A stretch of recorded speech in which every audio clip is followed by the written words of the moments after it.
Hello, this presentation will be focused on liquid biopsy as a new strategy in the search of next-generation biomarkers for cholangiocarcinoma. Imaging techniques followed by tumor biopsy represent the gold standard for the diagnosis of cholangiocarcinoma as well as to guide the treatment selection. However, both approaches show limitations. Imaging techniques are not always accurate enough to differentiate between malignant versus non-malignant biliary stenosis, as well as to differentiate between the different types of primary liver cancers, intrahepatic cholangiocarcinoma, hepatocellular carcinoma, and cholangiocarcinoma, hepatocellular carcinoma mixed tumors.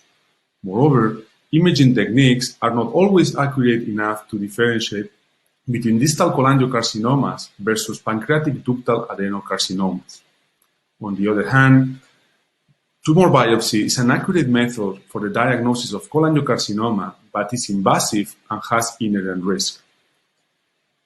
In this regard, liquid biopsy is emerging as a minimally invasive approach for biomarker discovery, including the isolation and analysis of cell-derived materials from blood and other biofluids. Compared to a standard biopsy, liquid biopsy is quick, easy to obtain, minimally invasive, and might provide comprehensive information of the tumor tissue profile. It has multiple applications for diagnosis in order to estimate prognosis, to determine the molecular profiling in order to guide the therapeutic decision, and to evaluate different treatment response, the pharmacodynamics, and intermediate endpoints. A good biomarker must be highly specific of disease or outcome, safe and easy to measure. It should present low cost and greater value than classical biomarkers used in the clinical practice, as well as good performance characteristics, correlating with disease activity scores and changing between early and late disease. Moreover, a good biomarker should be consistent across the genders and the different ethnic groups. During the last years, several minimally invasive diagnostic strategies have been developed in the search of biomarkers for cholangiocarcinoma, including the analysis of circulating tumor cells, tumor cell-free DNA, circulating microRNAs, tumor-derived or associated extracellular vesicles, as well as circulating metabolites and proteins. In the next slides, I will give a summary of the main knowledge in cholangiocarcinoma, with the exception of circulating cell-free DNA, which will be extensively discussed in the next presentation. The number of circulating tumor cells in the bloodstream is low, approximately 1 cell per 100 million. Therefore, different methods have been developed for the isolation, enrichment, and analysis of circulating tumor cells, mainly based on their chemical, physical, and molecular properties. The identification of circulating tumor cells is mainly based by immunofluorescence methods, defining these cells as nucleated, staining for DAPI, positive for the expression of epithelial markers such as cytokeratins and EpCAM, and negative for the expression of the leukocyte antigen CD45. Moreover, the functionality of these cells can be evaluated by different methodologies. This table summarizes a number of preliminary studies evaluating circulating tumor cells in patients with hepatocellular carcinoma by using different approaches and identifying different rates of identification. These promising results, however, need to be validated in large international groups of patients and also correlating this data with different clinical outcomes. In cholangiocarcinoma, 25% of patients with biliary tract cancer present elevated circulating tumor cells, more than 2 cells per 7.5 milliliter of blood. This correlates with the worse overall survival and with the tumor aggressiveness. In this study, the identification of circulating tumor cells was based on the expression of EpCAM. However, new methodologies are needed as a proportion of cholangiocarcinomas do not express EpCAM. Regarding microRNAs, different microRNA profiles were described in different biofluids of patients with cholangiocarcinoma, including bile, serum, plasma, and urine. Of note, only microRNA 21 was found similarly dysregulated in more than one study, in this case in serum, plasma, and urine, compared to healthy controls. However, it's important to highlight that microRNA 21 is an oncomicroRNA found elevated in other cancers, including hepatocellular carcinoma, so it's not specific for cholangiocarcinoma. Therefore, future studies should determine the accuracy of microRNAs as biomarkers for cholangiocarcinoma. The analysis of the proteomic profile of total serum by high-throughput proteomic screening mainly identified the most abundant proteins in serum, which are albumin, immunoglobulins, transferrin, and fibrinogen, and masking differences in protein present in low abundance, but with potential diagnostic capacity. Taking advantage of the limitation, we evaluate the proteomic profile of a subfraction of the serum, which are the extracellular vesicles. Extracellular vesicles are small membrane spheres secreted by the cells and found in all biological fluids. There are different types according to their origin, size, molecular composition, and biological function. They contain different proteins, metabolites, nucleic acids, and lipids. So we isolate and characterize serum and urine extracellular vesicles from patients with cholangiocarcinoma. After the isolation, we evaluate the proteomic and transcriptomic profile and compare them with their expression level in the tumor tissue of two large international cohort of patients with cholangiocarcinoma, as well as with cholangiocarcinoma cells in vitro and with extracellular vesicles secreted by these cells, closing the circle of the liquid biopsy concept. First, we evaluated the proteomic profile of serum extracellular vesicles in order to identify biomarkers able to early and specifically diagnose cholangiocarcinoma, and to distinguish intrahepatic cholangiocarcinoma versus hepatocellular carcinoma tumors. This heat map showed the differential proteomic profile of serum extracellular vesicles of patients with cholangiocarcinoma compared to healthy controls.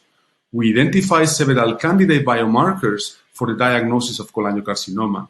Of note, the combination of 6 of them resulted in an area under the curve of 0.99 for the early diagnosis of cholangiocarcinoma, a value higher than the one provided by CA99, a non-specific tumor marker commonly used to help in the diagnosis of cholangiocarcinoma.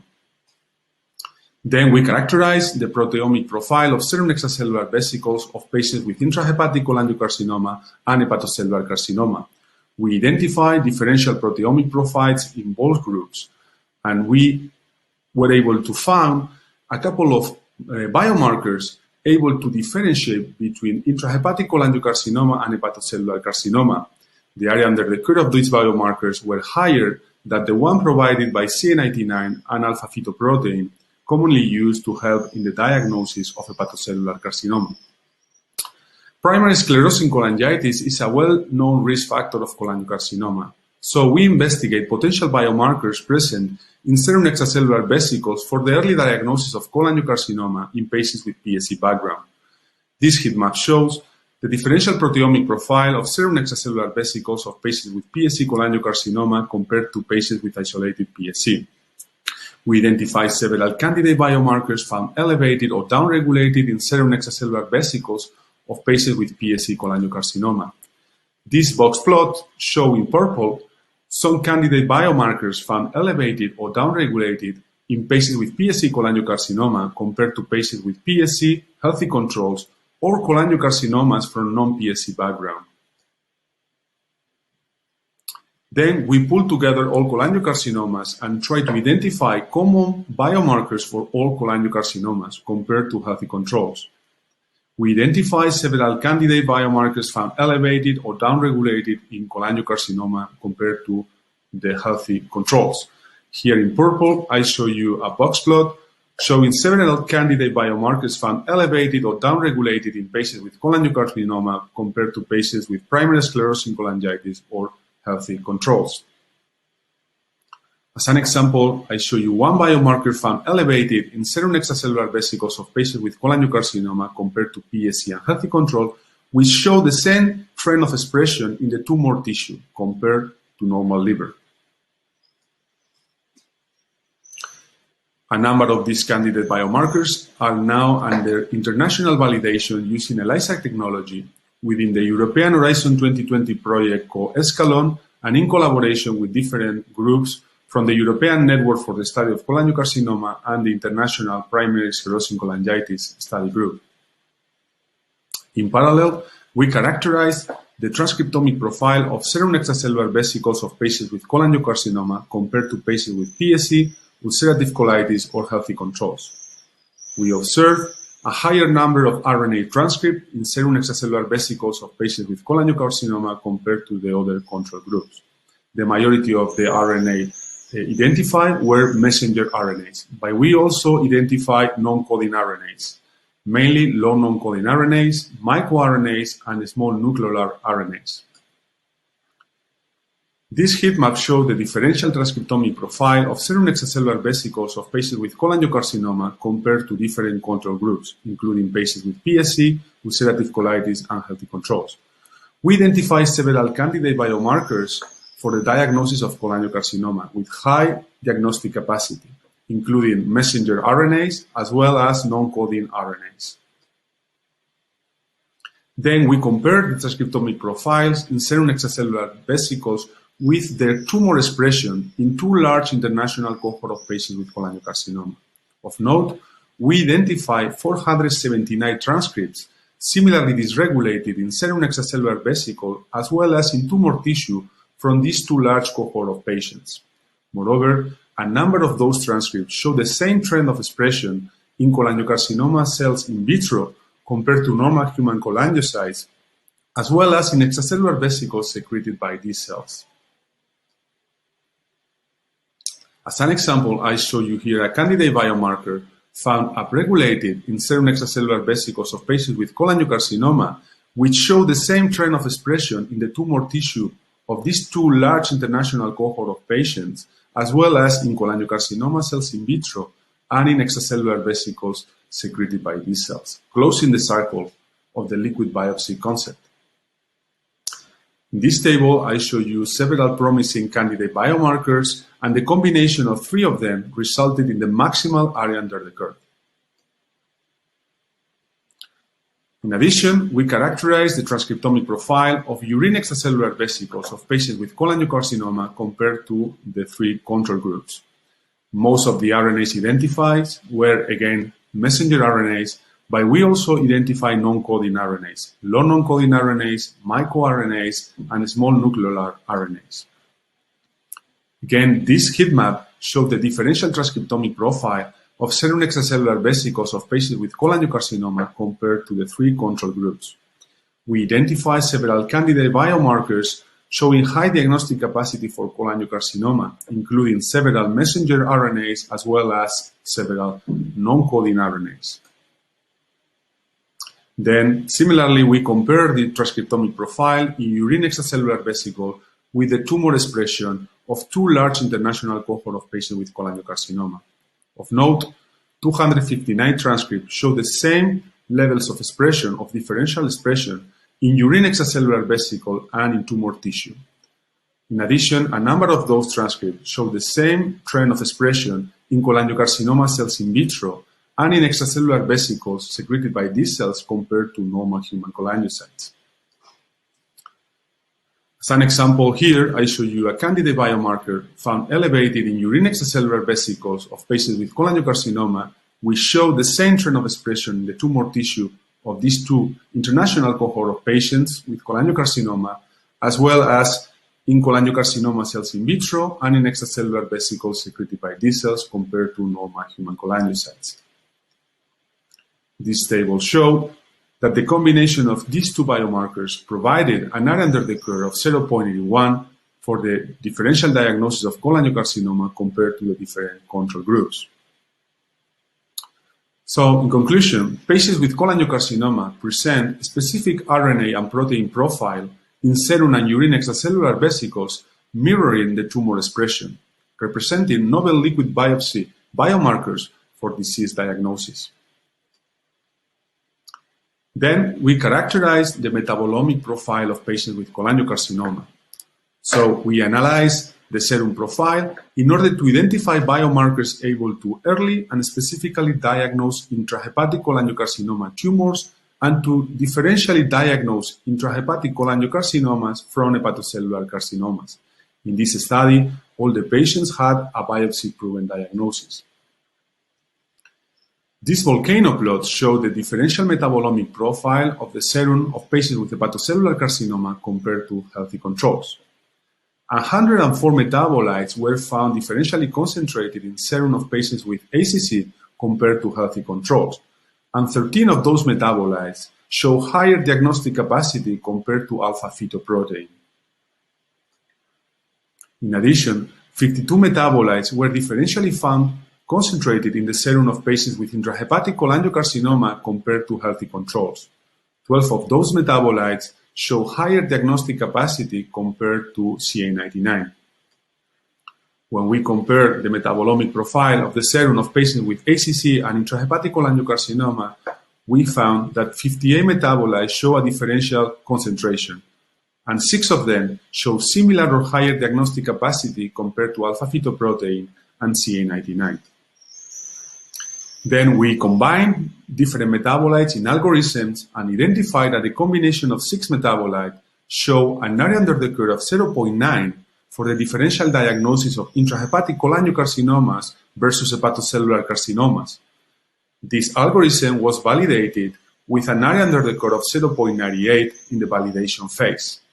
So the combination of metabolites provided an excellent diagnostic capacity for the differential diagnosis of intrahepatic cholangiocarcinomas compared to hepatocellular carcinomas.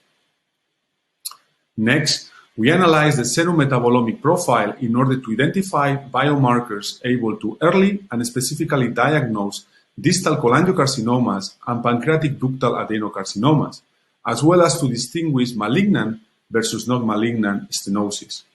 All the patients included had a biopsy-proven diagnosis. We include patients with distal cholangiocarcinoma, pancreatic ductal adenocarcinoma, benign pancreatic disease, and healthy individuals. The combination of 10 metabolites provided an area under the curve of 0.88 for the differential diagnosis of malignant versus non-malignant stenosis. This value was significantly higher than the value provided by CA99.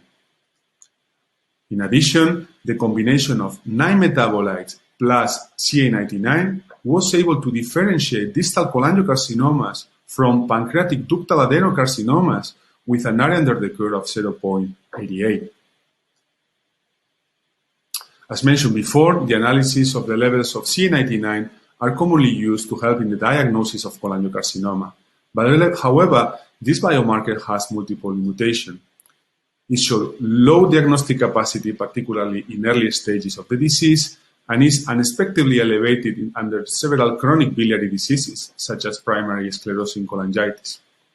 In this regard, several circulating proteins and cytokines were proposed as potential biomarkers for cholangiocarcinoma, including matrix metalloprotease 7, osteopontin, interleukin-6, ETSA-100-6, DKK1, and SSP411.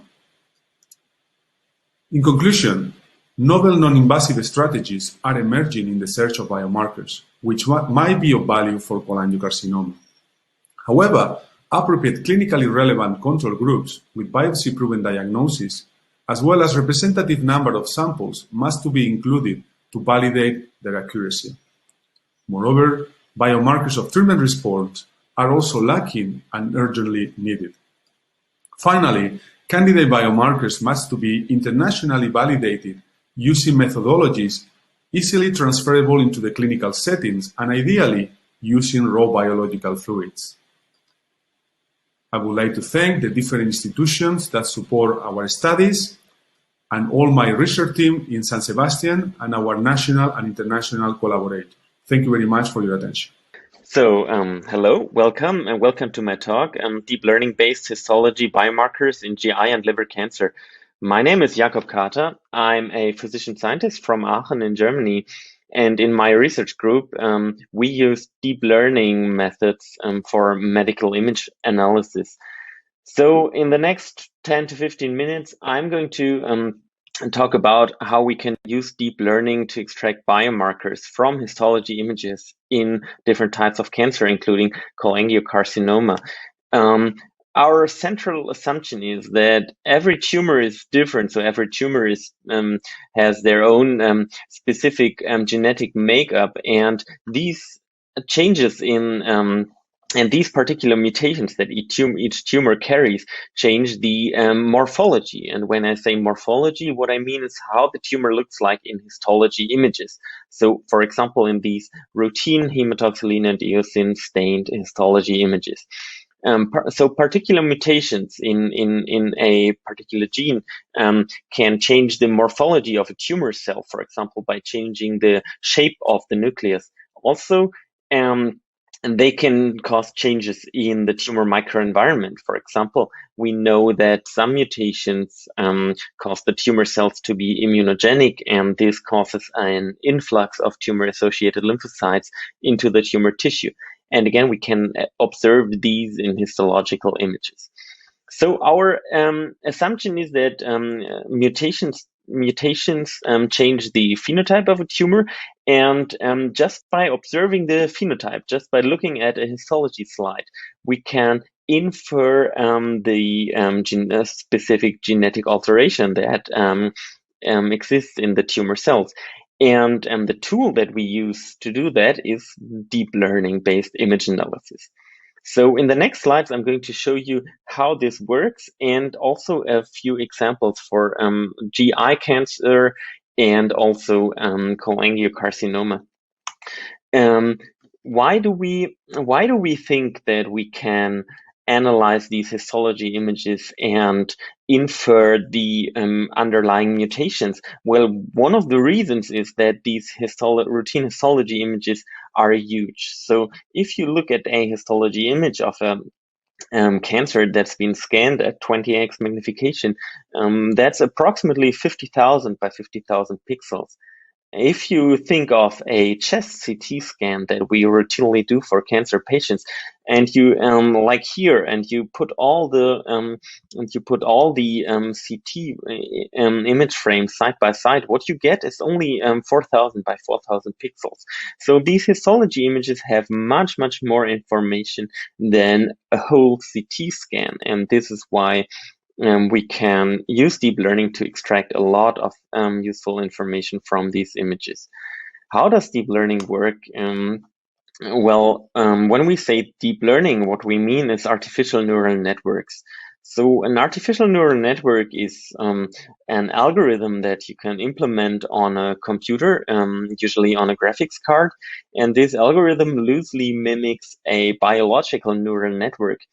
So what you can think of that as as many small neurons that can perform very simple calculations, and they are arranged in layers, and these layers are stacked on top of each other, and the neurons are connected to each neuron is connected to neurons in adjacent layers. And so this is a very similar architecture to the human visual system, and what you can do with that is you can take an input image, you can feed it into this neural network, and then at the end you can, and what you get is a particular label. So for example, if we have a lot of images of cats and dogs, and we can put them into the network, and the label will be cat or dog. And then if what we need is many thousands of images to train this network, and then once we have that, once we trained it, we can take new images and put them into the network, and it will hopefully correctly predict the label. So actually, that's how it works. How this method works.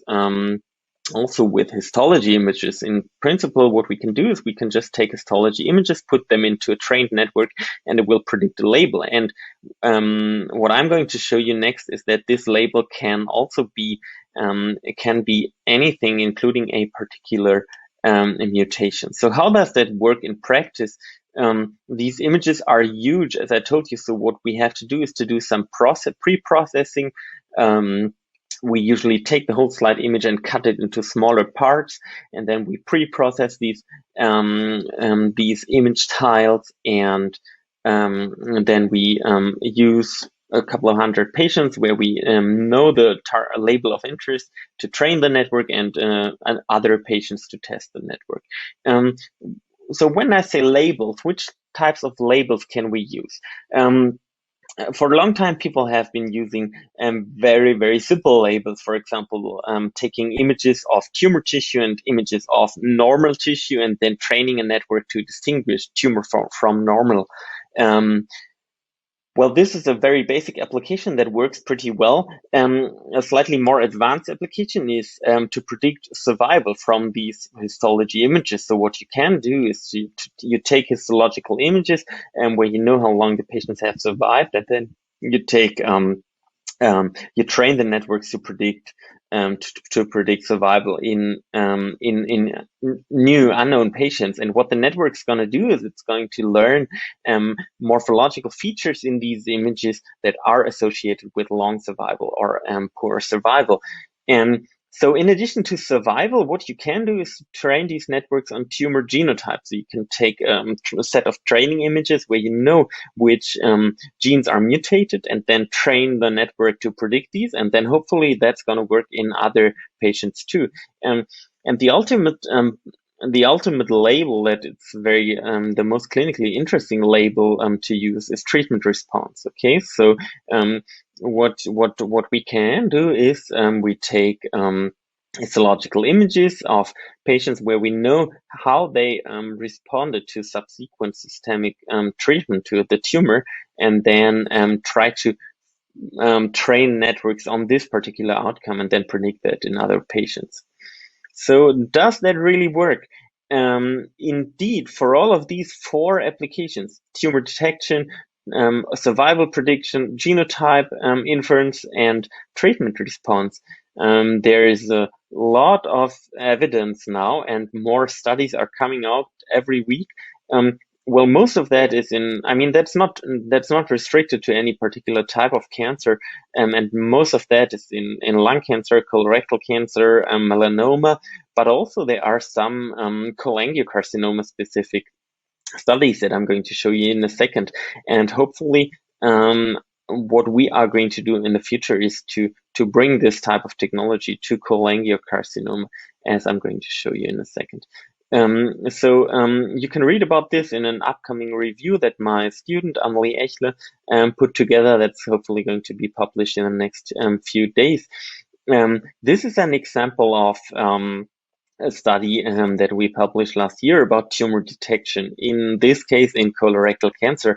And you can see this is the original image, and this is the image that has been processed by our neural network. And what the network has done is to classify each tiny patch of this image into one of 9 tissue classes. And red means tumor, so the whole red area is the tumor, and then we have a bunch of different classes like mucus, muscle, normal tissue, etc. So neural networks are pretty good at segmenting image into different tissue classes. Also, what we can do is to use neural networks to predict outcome. Again, this is a study from colorectal cancer where a deep learning neural network was used to extract information that was put into a prognostic score that could separate high and low risk populations in colorectal cancer. And also the group by Thomas Fuchs, who's a professor at Sloan Kettering, published this very interesting preprint in 2018 already, where they used a large cohort of cholangiocarcinoma, close to 250 patients, and used deep learning to cluster the images into different phenotypic clusters that are again linked to survival. So we know that these methods work in cholangiocarcinoma. And the key issue for all of these studies is the sample size. So this is the largest study that I'm aware of in cholangiocarcinoma, and they had close to 250 patients. Most studies in lung cancer, colorectal cancer, prostate cancer, they have thousands of patients, and we really need these methods really get better the more patients we have. So that's a big issue in cholangiocarcinoma. How do we get enough patients? I told you that deep learning can actually infer tumor genotypes, so mutations of particular genes, just by looking at histology images. And this whole topic started with a paper published by Kodray in Nature Medicine in 2018, where they predicted mutations in lung cancer just by looking at histology slides. What we did in 2019 was to use a similar method to predict mutations in gastric cancer and colorectal cancer, in particular microsatellite instability. And this actually works pretty well. So what we get once we have a network that has been trained on histology images, and then we apply it to other patients, we get a prediction map. So for each region of the tumor, we get a prediction score if a particular mutation or a particular outcome is likely to be associated with that patch. And for the case of microsatellite instability in colorectal cancer, MSI versus MSS, these maps are often very clear, so we can get a very high quality prediction of this particular genotype. So building on that study, what we've done in the last 12 months is to build an international consortium collecting 10,000 colorectal cancers where we know the MSI and other mutations, and to train neural networks on these patients. And what we see is that the performance to infer a molecular status from histology improves a lot once we train on more patients. So usually we use the area under the curve as our statistical outcome measure, and we get an area under the curve of 0.95 or 0.96 in a slightly different experiment. So this has just been published in Gastroenterology. You can read about that. What we've learned there is that really by using large cohorts of patients, you can really get very high performance for these methods. So,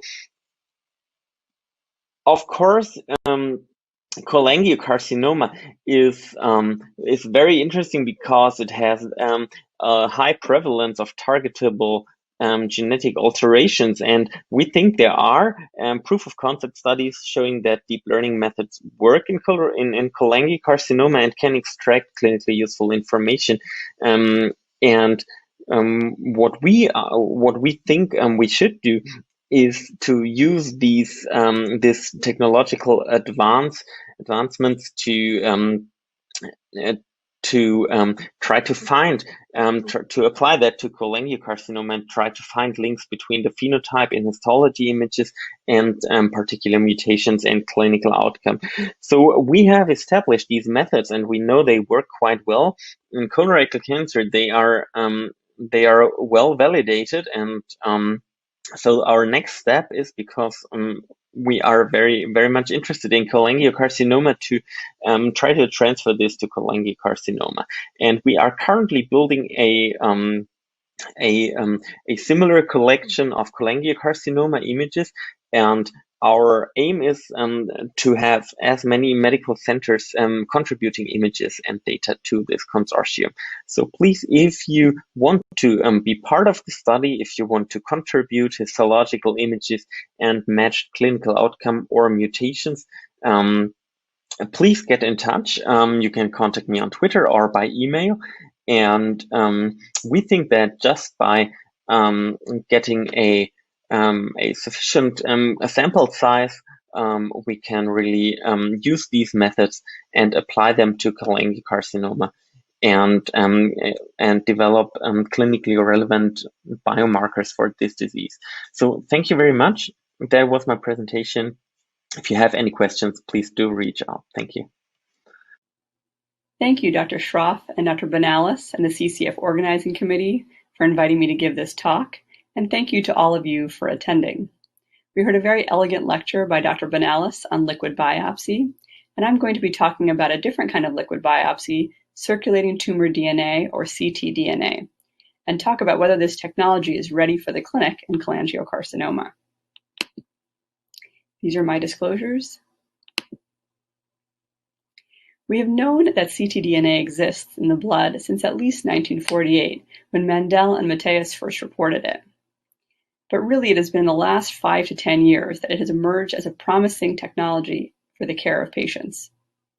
Although this presentation will focus on ctDNA in plasma, the detection and analysis of ctDNA in other bodily fluids, such as CSF, urine, and stool, can have applications in other cancers.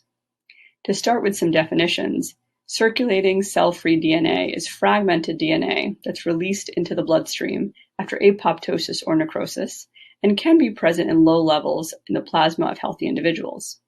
Patients with cancer have a higher fraction of cell-free DNA owing to the release of DNA from tumor cells.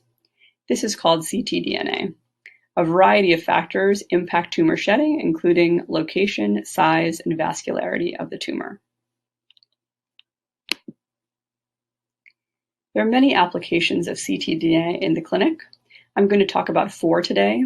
3 of them are from the metastatic setting, and 1 is from the early stage setting. In the metastatic setting, it can be used for molecular profiling, especially in patients who have limited or insufficient tumor tissue. It can be also used in response monitoring to figure out if a drug is working for a patient, and if not, get them off that drug and onto something that can help for them. It can also be used for identification of resistance mechanisms. There have been several studies that have showed that single lesion tumor biopsy can often be insufficient in being able to detect all the spectrum of resistance mechanisms that may be arising on targeted therapies. ctDNA can be useful in this setting. And then for patients with early stage disease, an exciting new application of ctDNA is looking for minimal residual disease to help us decide who's going to benefit from adjuvant therapy and for whom it's not going to have benefit. So let's start with molecular profiling. There have been a couple of efforts to look at ctDNA profiling in patients with advanced biliary tract cancers. The largest series comes from Dr. Modi and Dr. Borad and their colleagues at Mayo Clinic, where they looked at 124 patients with either extrahepatic cholangio, gallbladder cancer, or intrahepatic cholangiocarcinoma. They all had advanced disease, and what they found was the frequencies of a variety of mutations were very similar to the frequencies that we see in tumor tissue. Similarly, in another study where 24 patients were looked at who had intrahepatic cholangio or extrahepatic cholangiocarcinoma, they compared their frequencies to a series of tumor profiling studies, and again, the mutation frequencies were similar. An important application of ctDNA when we do tumor profiling is basically to see, can we match patients to drugs that might help for them? So how often can ctDNA actually identify actionable alterations? We're part of a multi-institutional landscape project where 1,671 unique patients had Guardant 360 sent as part of routine clinical practice between 2015 and 2019. In analyzing these samples, we found that 10.7% of patients had an actionable alteration defined as having an IDH1 mutation or an FGFR2 fusion, as these have positive phase 3 and phase 2 data respectively. 27% of patients had a potentially actionable alteration, and we had a high bar for defining this. This was alterations for which ongoing clinical trials are enrolling molecular subsets of BTC. And on clinicaltrials.gov, we found 24 trials involving 15 genes from the Guardant 360 platform. So nearly 40% of patients have some sort of actionable alteration that can be detected on ctDNA. We also looked at what's the concordance between tissue and ctDNA profiling in cholangiocarcinoma. In a study by Ettrich and colleagues, they found that it was 92% concordance in intrahepatic cholangio, 55% in extrahepatic cholangio. In a study by MD Anderson looking at patients with IDH1 mutations, there was an 83% concordance. And in a study done at Mass General, we found there was 92% concordance with IDH1 mutations, but for FGFR2 fusions, the concordance was only 9%. ctDNA is highly fragmented, and this can leave insufficient mappable sequences to identify the fusion event. Also, fusion molecules can be lost due to fusion hybrid capture inefficiencies. So, in summary, ctDNA analysis can be useful in patients with insufficient tissue for tumor molecular profiling. It can be useful for rapid genomic profiling for enrollment on first-line targeted therapy trials. We see a high concordance between tissue and blood for IDH1 mutations, but a lower concordance for FGFR2 fusions. And as we see the technology for ctDNA improve for detection of fusions, we can grant access to patients for FGFR inhibitors as standard of care and on trials. Now moving on to resistance. The concept here is that tumors start with a series of sensitive clones and potentially also a small population of pre-existing resistant clones. We exert selective pressure by giving them targeted therapy, and then the resistance clones often emerge in greater quantity. By doing serial evaluation for this, we can potentially identify resistance mechanisms. We do serial blood collection, we do tumor biopsy at baseline at the time of progression, and then in patients and families that consent, we can also do a rapid autopsy to understand more about resistance. This is the benefit here of blood because doing serial tissue biopsies is not practical, and blood serves as a non-invasive, less expensive, more comfortable way to assess resistance. Also, because multiple tumors shed into the blood, we can understand resistance from multiple different tumors at once. The whole goal of assessing resistance in the clinic is to do real-time adaptation of what we learn from the ctDNA analysis. We administer therapy to a patient, we do the ctDNA analysis, and if they have progression, the idea is to use this to select a new therapy, administer that therapy, and go around the circle again.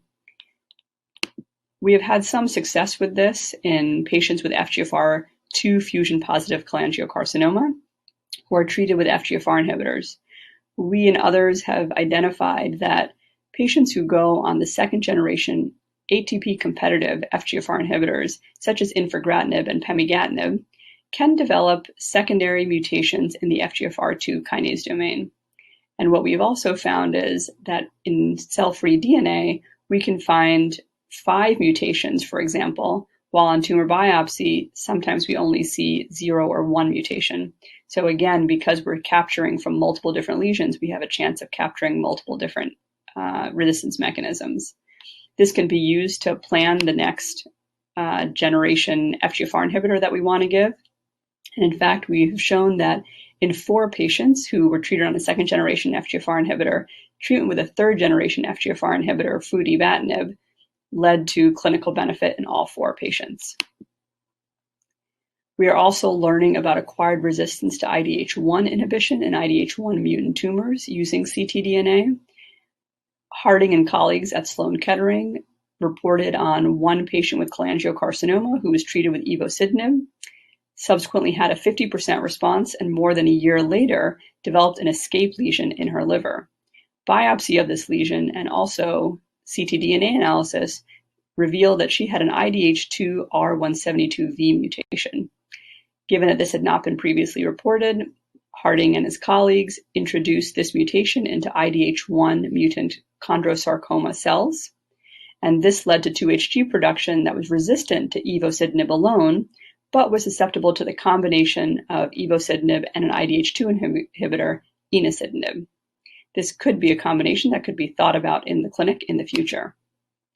Similarly, also from Sloan Kettering, this team identified a second site mutation in IDH1 in a patient with IDH1 mutant AML. And this second site mutation basically led to a substitution of serine 280 with phenylalanine. Now, these second site mutations are not a common mechanism of resistance in cholangiocarcinoma, but indeed the next generation covalently binding IDH1 inhibitors have been designed to be able to overcome some of these second site mutations. To just drive home the point about the importance of tumor heterogeneity in resistance, it's important to look at what autopsy studies have shown to understand how there can be intra and inter-tumor heterogeneity and how ctDNA can be helpful. We did a study where a patient who was treated with an FGFR inhibitor and had a response and then developed resistance Her family kindly consented to an autopsy afterwards, and we found that in 4 out of 12 lesions, there were FGFR2 mutations, but not in the other lesions. Similarly, in a study by Dr. Roy Chaudhary at Ohio State, a patient that was treated on the FGFR inhibitor pemigatinib also had an autopsy, and in this patient, 1 of 9 lesions had an FGFR2 mutation. So as you can see, single lesion biopsy is often not going to reveal all the heterogeneous resistance mechanisms. So in summary, ctDNA analysis to detect resistance, serial ctDNA analysis on FGFR and IDH1 inhibitors can identify mechanisms for acquired resistance. Diverse mechanisms can promote resistance in different patients and the same patients, reflecting inter and intra-tumoral heterogeneity. And there can be single lesion biopsies that do not capture the full heterogeneity of resistance, and we can miss alterations that may drive treatment failure. Real-time monitoring of resistance with ctDNA can be used to guide treatment decisions, and integrating liquid biopsy into clinical decision-making may be key to developing strategies to overcome resistance. Next, let's talk about treatment response. So ideally, we would like to know early if a treatment is not going to work for a patient. Right now, we use radiological scans at 2 or 3 months to figure out if a drug is working. But studies have been done in a variety of other cancers showing that looking at ctDNA levels at 1 to 4 weeks and looking at the dynamics to see if they're going down or up can help us understand if a patient is benefiting from therapy. There's been a limited amount of work done in cholangiocarcinoma. The team from MD Anderson did look at dynamics of the IDH1 mutation in patients with intrahepatic cholangiocarcinoma, and they found that a decrease in the IDH1 variant allele frequency on the IDH1 inhibitor had a trend towards improved survival. We at Mass General looked at patients who were treated on gemcitabine and platinum, and also patients who were on an FGFR inhibitor, and we looked at the baseline ctDNA level, and we found that in patients who were treated on FGFR inhibitors, patients who had a low baseline ctDNA level that was less than the median MAF, those patients had improved progression-free survival. Overall, more work needs to be done here, and ctDNA can be assessed serially in real time and potentially earlier than radiological scans. ctDNA can be predictive of response, but as I mentioned, prospective studies need to be done, and ctDNA can be used as an adjunct in combination with tumor markers and scans to help figure out if drugs are working for patients. Finally, let's talk about minimal residual disease. You know, at the end of the day, we always want to know how we can lead to more cures. When patients come into our office who have had surgery, they're in one of 3 buckets. They either had surgery and they were fully cured, or they had surgery and they have microscopic residual disease. We give them adjuvant therapy. We mop up the micrometastatic disease, and this can cure them. And then the third bucket, unfortunately, are patients who have residual disease. They get adjuvant therapy, but despite this, their tumor recurs. What if we could identify better who needs adjuvant therapy and save people who don't need adjuvant therapy, the toxicity of it? So the goal of this is basically when patients have curative intent surgery, they have a lot of cells. This goes to nearly 0 after surgery. But if we can identify with ctDNA who's going to have an early molecular relapse, have early intervention, then we have a chance of cure, as opposed to at the time of radiological relapse when people have a high tumor burden, when drugs can potentially decrease the amount of tumor cells, but not actually get to cure. There have been a series of high-impact papers in colorectal cancer, breast cancer, and bladder cancer showing the potential of minimal residual disease detection and identifying patients who are likely to relapse. This kind of work has not yet been done in cholangiocarcinoma, but if I can make a small plug, the International Cholangiocarcinoma Research Network, the ICRN, is launching a prospective MRD study in biliary tract cancer. A series of my colleagues, Dr. Modi, Dr. Ferroni, Dr. Rocha, and Dr. Methel, are going to be helping to lead this effort. And if your institution is interested in joining, please contact any of them. Our ultimate goal is to identify patients with residual disease who we can cure with adjuvant therapy. And the work that we'll do with ICRN, the goal of it will to eventually be able to do a prospective trial. So in summary, clinical applications of ctDNA in cholangiocarcinoma, are we ready for use for molecular profiling? I would say yes. If there's inadequate biopsy tissue, Or if we're considering a first-line targeted therapy trial, we can consider a ctDNA analysis. For resistance, yes, after targeted therapies, it can be helpful in understanding mechanisms of acquired resistance.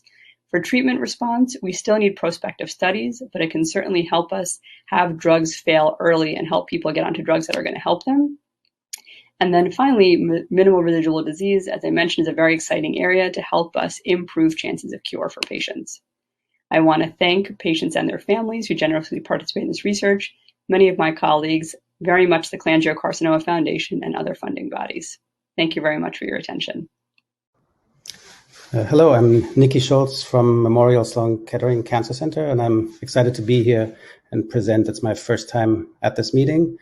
I'm going to talk to you about the cBioPortal for cancer genomics and what we think we can do with it to support cholangiocarcinoma research.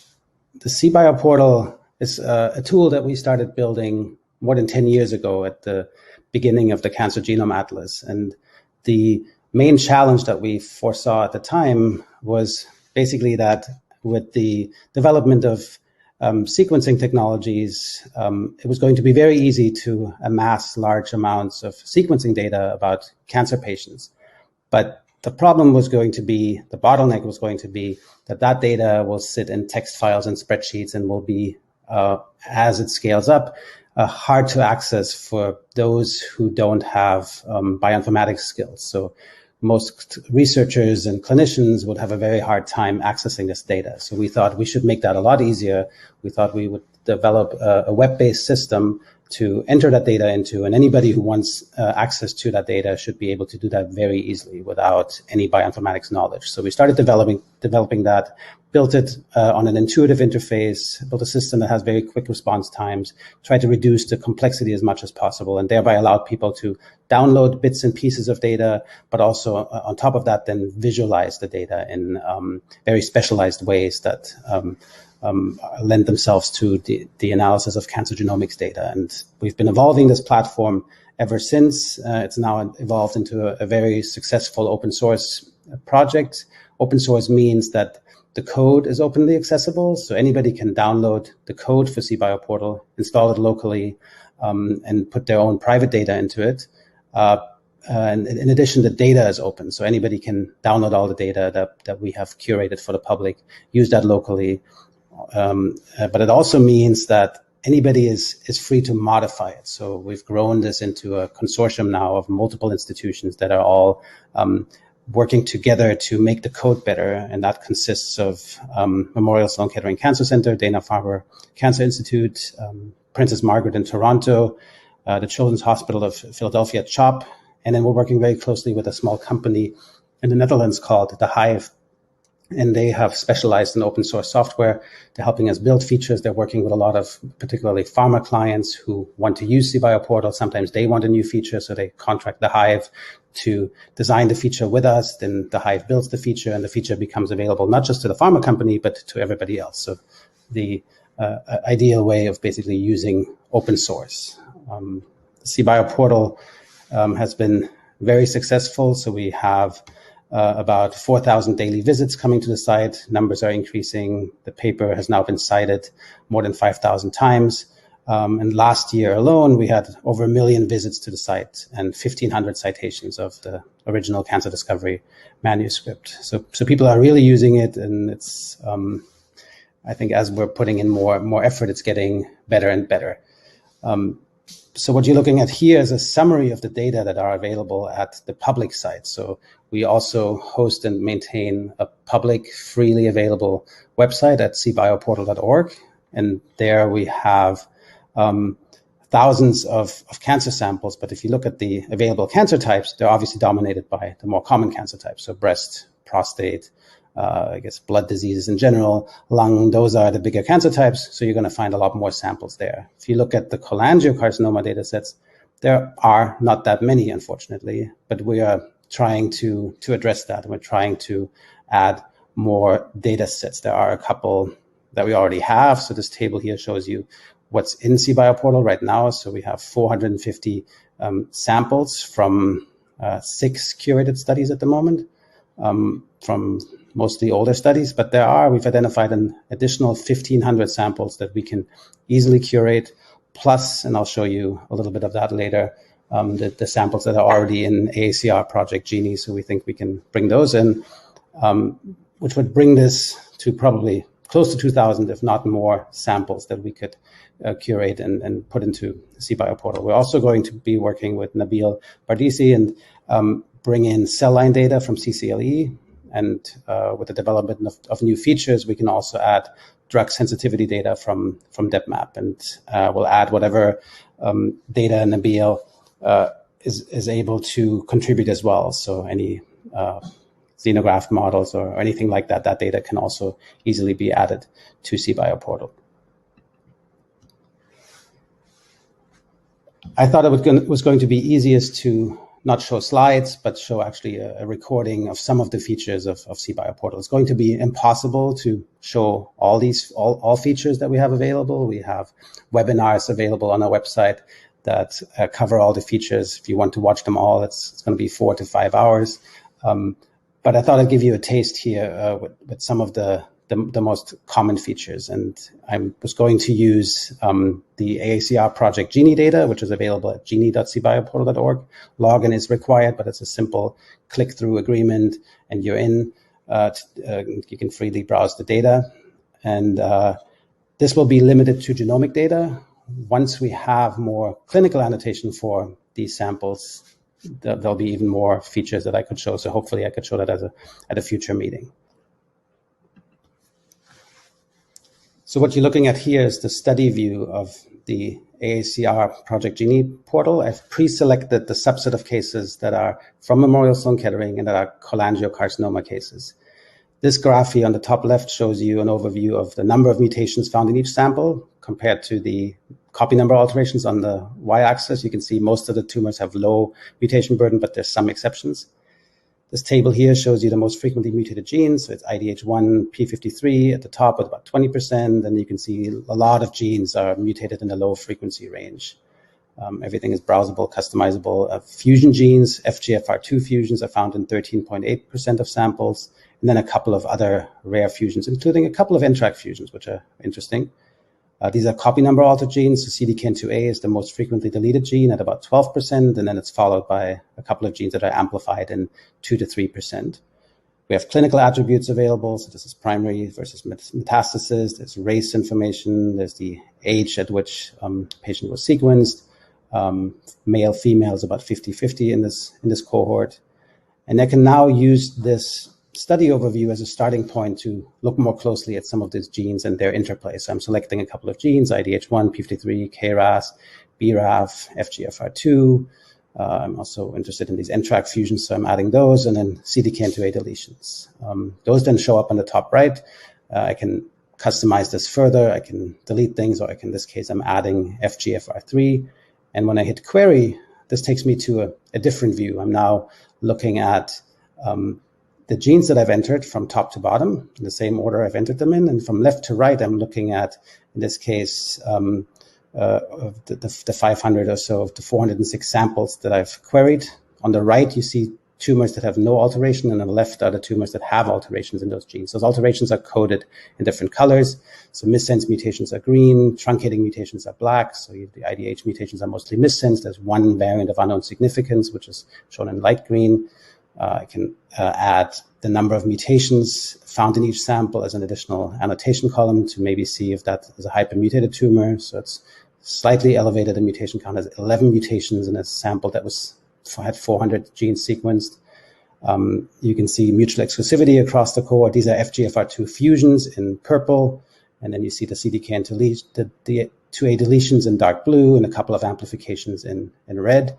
So this view really allows you to look at a pattern of alterations across a cohort, mutual exclusivity, co-occurrence. You can move things around if you want the FGFR genes to be together or the NTRK on top. So you can very quickly customize this. Every view we have is also easily downloadable as an image or a PDF that you can edit later.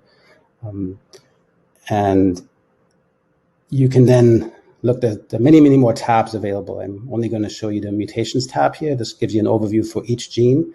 how that gene is mutated. So you can see in IDH1, almost all mutations found are the R132, which is obviously a known driver. And with information from OncoKB, we can even get drug sensitivity information here. We also have annotation from CIVIC and My Cancer Genome added, as well as statistical recurrence information from cancer hotspots.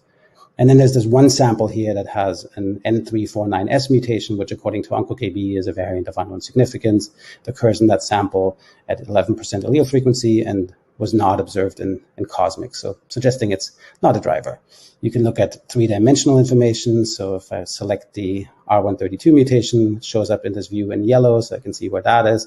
If I'm curious to ask whether maybe the other mutation is close by in 3 dimensions, it shows up in yellow as well in the top right there now. You can see that it's far apart, so that's just another small feature that we've built in. You can switch to other genes. Here are the FGFR2 mutations. I'm going to close that 3D structure view. You can see that most of the variants are fusions. They show up at the top, but I can select just the missense variants, for example. And you can see the pattern. There are a couple of recurrent mutations. At the bottom, there are 2 mutations that are variants of unknown significance, but the vast majority of these mutations are known drivers. There are a couple of in-frame mutations, deletions that are in a similar range. 2 of them we have annotated as known, but 2 of them are not annotated yet as known. That'll probably change over time as we sequence more cholangiocarcinoma cases and find more of these variants. And then I can go back to the OncoPrint just to illustrate again. The tumors on the left have at least one alteration.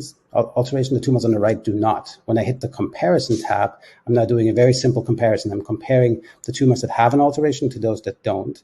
And when I look at the mutation space, cBioPortal can now tell me that there's a mutation that is enriched in the unaltered group, and that is IDH2. So it shows up here as highly significant, highly enriched in the unaltered group.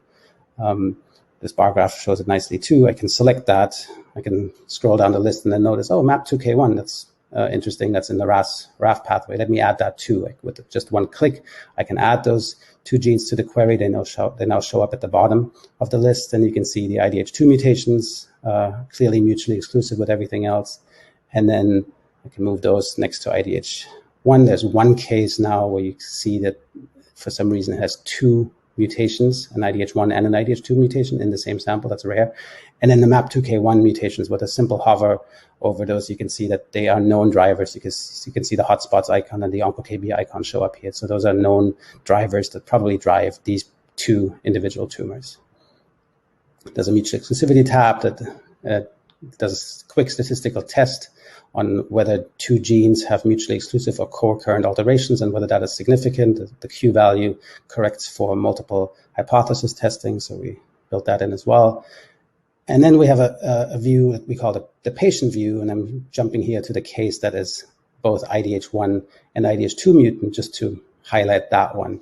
And here we have 2 samples sequenced. Both of them are primary samples. We don't, in this case, have annotated at what point in time those were taken, but the functionality exists that when the data is there, we can show it. You can look at the copy number profiles of these 2 tumors. You can see they're fairly flat, but have a focal amplification on chromosome 3, that is an Ephrin A3 amplification. And then you can see the mutations. So as I said, they both have IDH mutations, R132C in IDH1 and R172 in V. But sample 1 only had the IDH mutation. Sample 2 has a bunch of additional mutations, including the IDH2. You can look at the allele frequencies over here, indicating that maybe the copy number profile shows that as well, that maybe sample 1 is not as pure, and maybe that's why some of the other mutations weren't detected. But this view is at the heart of what we are developing now for clinical data. As we get more and more clinical data about cases, we're trying to add that here as well, including timeline information, including treatment information. So here is a list of features that we have under development. So here's just a mock-up of what an improved timeline could look like, where you could see exactly when samples were obtained, how a patient was treated, with what kind of drugs at what time, and then the green and red dots would indicate how a patient responded. Green means improvement, red means deterioration of the tumor. We're also working on more analysis features for samples pre and post, for example, support for more outcome measures, Kaplan-Meier. We currently only have 2 ways of Kaplan-Meier, but we want to make that infinite. And then single-cell RNA-seq visualization is also in the plans. And to make all of that accessible for the cholangiocarcinoma research foundation and community, we plan to train users, and we're going to have webinars and make all that much more accessible. And with that, I just want to acknowledge the different teams involved at Memorial, at the Dana-Farber, the Hive, UHN, and all the other places. And then, of course, thank all the funders present and past who have helped us over the years to keep building this resource for the community. Thank you. So thank you very much, everybody. My name's John Bridgewater. I'm going to run the question and answer session right now. Excellent talks, everybody. I could ask you questions all night, really, but my job is to reflect the questions that have come up on the chat. The first of which goes to Lipika and asks about stage one cancers, so early cancers and circulating free DNA. How is that in use? Does that work? Yeah, it's a good question. They're Lipika, using. can you hear? Yes, can you hear me? Yes, you yes. hear me? Oh yeah, okay. Yes, carry on, please. Great. So in colon cancer and some of the other cancers, they're using ctDNA in the adjuvant setting. So after someone has surgery, trying to figure out who needs adjuvant therapy or not. In the BILCAP trial, which was the adjuvant capecitabine trial for patients with biliary tract cancers, that included all stages of cancer. So currently, there's not a clinical use of using ctDNA to predict who needs adjuvant therapy or not. But that's the whole goal of the project with the ICRN, is to do a prospective study with patients who have resections all across the country and the world, capturing ctDNA serially and see if we can predict who's going to recur and not, and hopefully use that as a prospective study to figure out who needs the adjuvant therapy. So right now, clinically, not a role for stage one, but certainly as a research tool, that type of work is coming. Fantastic, thank you. And a question for Jakob, please. Jakob, are you there? Yeah, I'm there. Oops. Brilliant. Hello. Hi. Fantastic talk. But just looking at the readouts that you had there, to what extent is this a pan-cancer tool, and to what extent is it going to be cancer specific? Yeah. So thank you very much. That's an excellent question. That's a relatively new field of research, and people have started to use deep learning to infer genetic features from cancer images, something like 2 or 3 years ago. And the first studies were in lung cancer and colorectal cancer, and we know that in these types of cancer, this really works quite well. So recently, we've seen some papers that have looked at that in a pan-cancer way, and what we saw there is that actually in almost all of the cancers, it is possible to predict mutational status of at least a handful of relevant driver genes just from histology image data. So there's many driver genes you cannot predict, but in almost every type of cancer, there is a handful of clinically interesting genes that you can predict from histology images. With a cancer type like cholangiocarcinoma, it's very hard to perform these studies because it's very hard to get enough histological images. So in colon cancer and lung cancer, you can easily get hundreds of cases. In cholangiocarcinoma, that's very hard, and this is why we need to team up and collect hundreds of cases, ideally, to answer these questions. Okay, collaboration message loud and clear. Thank you. So that's great. Let's keep going. A message for Jesus, please. the vesicle stuff is fascinating, the circulating proteins in the vesicle, but of course, you know, currently we're still using the easiest test that we can get, which is DNA, of course, which is genomic tests on DNA, are the things that are most reliable and the easiest ones you can use. What's the sort of time do you think? What sort of time period do you think it is going to be before the technology allows us to do urine, proteins, to profile proteins in urine with ease? Because that's a lot of work that she showed us there. How long do you think it's going to be before it's going to be an easy thing to do, clinical test? Yeah, I think.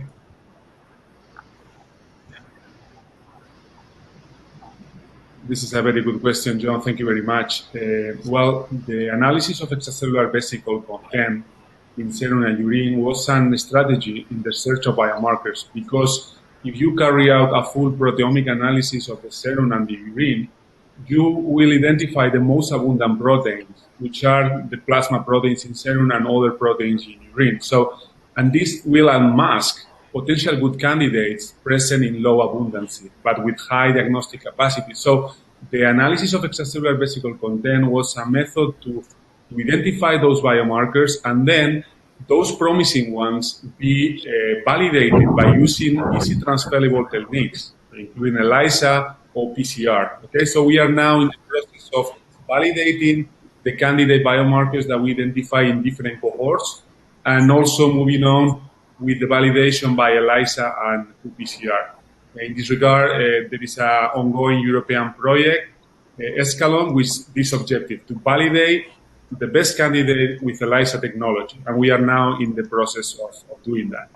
And the extracellular vesicle information is not only the information related to the biomarker discovery, it can give us also important information on the pathogenesis, because as you could see in the presentation, some of the profile are quite similar in the vesicle and in the tumor tissue, so it can provide information on pathogenesis and potentially also on metastasis, because extracellular vesicles has been shown to participate in the generation of the metastatic niche in different tumors. So maybe the profiling of the vesicles can provide us information on the generation of the metastatic niche in cholangiocarcinoma, and also can provide also valuable information for the identification of new target proteins and RNAs. So I think these three concepts can be of importance: biomarkers, pathogenesis, metastasis, and new target for therapy. Fantastic. You can get everything by weighing into a bottle. That's great. That's great. And finally, perhaps, Nikki, I could come to you. That's an incredibly good resource, that cBioPortal. I've spent some happy hours playing on it myself. My experience with these biology-rich platforms, however, is what we really want is a bit more in the way of detailed clinical data. Sort of clinical trial level clinical data. That's clearly a difficult thing to do. What's the solution here? I mean, is clinical data that important? We can now ignore it. Well, what's your view of that? No, absolutely. I think the clinical data is critical, and unfortunately, we don't have enough of it. So if you think about the Cancer Genome Atlas, the TCGA, that's a project that was great for genomics, but the one part that was clearly missing was rich clinical detail, sometimes because the samples were too fresh and there was not enough follow-up, or sometimes because the follow-up was just not, or the clinical data was just not collected. And I think that's a problem. We're trying very hard for every publication that, at least the ones that I'm involved in at MSK, to release not just genomic data, but at least also release the clinical data that we think is of high quality, and minimally release everything that we used in the manuscript. So oftentimes that is overall survival, but also recurrence-free survival, or even time on different treatments.